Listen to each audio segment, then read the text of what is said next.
আসসালামু আলাইকুম। স্টিভিয়াস চারা এখানে প্রায় আমার 30টার মতো চারা করা আছে। তো আমি সুযোগ পেলেই চারা করি। আর স্টিভিয়ার বিষয়ে আপনারা জানেন যে চিনির চেয়ে 300 গুণ মিষ্টি, কার্বোহাইড্রেট একেবারে জিরো এবং ক্যালোরি জিরো, যার কারণে চিনির বিকল্প হিসেবে ব্যবহার হয় এবং ডায়াবেটিস রোগীদের জন্য কিন্তু এটা একটা ভালো খাবার, যে চিনির স্বাদ পাবেন কিন্তু আপনি চিনি খেলেন না।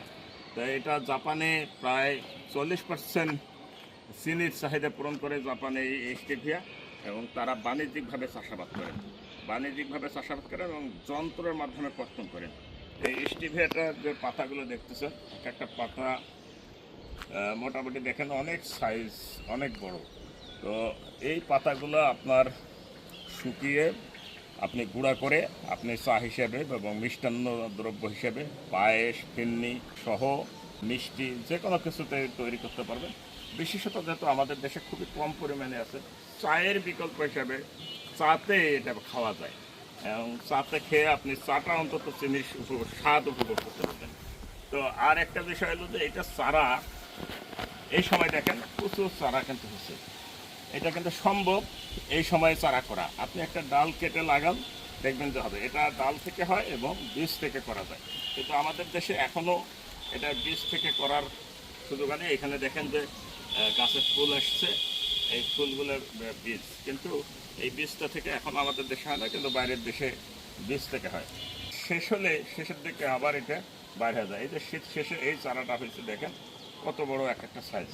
এইদিকে কিন্তু বড় পটে দেওয়ার সুযোগ নেই, তারপরেও কিন্তু অনেক বড় সাইজের চারা আসছে।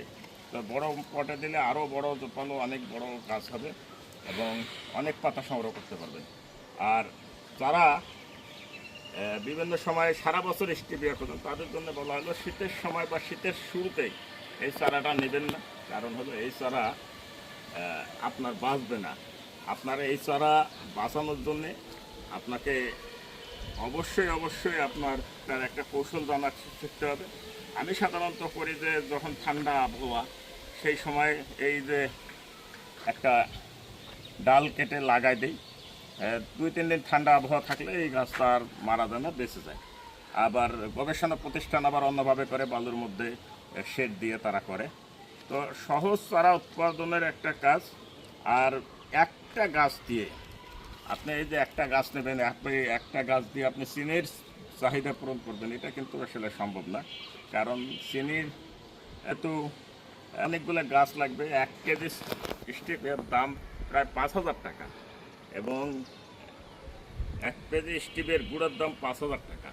আর একটা চারার দাম প্রায় 100 থেকে 200 টাকা। তো আপনি চারা নেবেন, দেখা যাচ্ছে যে আপনি যদি গাছটা পরবর্তীতে বাঁচাইতে না পারেন, তাহলে কিন্তু আপনার এই 100 থেকে 200 টাকার চারার থেকে আপনার এতগুলো কিন্তু গুঁড়া আসবে না। আর 1 কাপ চায়ের জন্যে 1 চামচ স্টিভিয়া 10 কাপ চা কিন্তু আপনি করে খেতে পারবেন। তো এত সুন্দর একটা গাছ বাংলাদেশে এখনও বেশিভাবে প্রচলন হয়নি, অপ্রচলিত একটা। যারা কৃষি উদ্যোক্তা, নার্সারিম্যান আছেন, তারা কিন্তু এই গাছটা অবশ্যই সম্প্রসারণ করতে পারেন। কারণ সম্প্রসারণ করলে মানুষ এটা বেশি কিনবে, মানুষ এটাকে আবাদ করার জন্য, এটাকে বাঁচিয়ে রাখার জন্য বেশি চেষ্টা করবে। তাহলে আমাদের ডায়াবেটিস রোগীরা যারা চা খেতে চায়, যারা চিনির বিকল্প হিসেবে মিষ্টান্ন খেতে চায়, তাদের জন্য কিন্তু অবশ্যই উপকার হবে। এই স্টিভিয়া চাষ আপনাদের সারা দেশে বৃদ্ধি পাক। এবং আমিও আসলে জানেন যে আমিও কিছু মানুষকে বিতরণ করি যারা আগ্রহী, কিন্তু দুর্ভাগ্য হলো এত বিতরণ করার পরেও সবাই নিয়ে যায়, কিন্তু সর্বশেষে একটাই কথা বলে যে চারা বাঁচাইতে পারি নাই, আবার চারা হয়নি। এই চারা আপনি পাবেন ক্রপ গবেষণা ইনস্টিটিউট যে আছে, ওখানেই কিন্তু চারা পাওয়া যাবে। তাছাড়া কিছু ভালো নার্সারি, কিছু উদ্যোক্তা চারা বিক্রি করে, অনলাইনে আপনারা সার্চ দিলেই পাবেন। তো এই চারাটা আমার চেষ্টা ছিল যে যারা নার্সারিম্যান আছে, আমি কয়েকজন নার্সারিম্যানকেও দিয়েছিলাম যে চারাটা বৃদ্ধি করার জন্য, কিন্তু তারাও চারাটা বৃদ্ধি করতে পারেনি। তো একটু কঠিন। আমি যে 8 বছর থেকে এই চাষ করতেছি, কিন্তু আমার চারা কিন্তু হচ্ছে। আমি খুব একটা যত্ন নেই না। আমি জানি যে চারার গাছটা মারা যাচ্ছে, কিন্তু গাছটা আমি জানি যে এই গাছটা থেকে হয়তো 5টা গাছ আমার আছে, 5টা গাছে মারা যাওয়ার মতো মনে হচ্ছে, কিন্তু 2টা গাছ থেকে কিন্তু চারা হবেই, অন্যগুলো হয়তো মারা যাবে। এই যে একটা ধৈর্য, এটা মাথায় থাকতে হবে। বিশেষ করে আমি কৃষি উদ্যোক্তা যারা আছেন তারা এই চারাটা ব্যবসা করতে পারেন, আর ব্যবসা করে এটার ইনকাম একটা সোর্স হবে।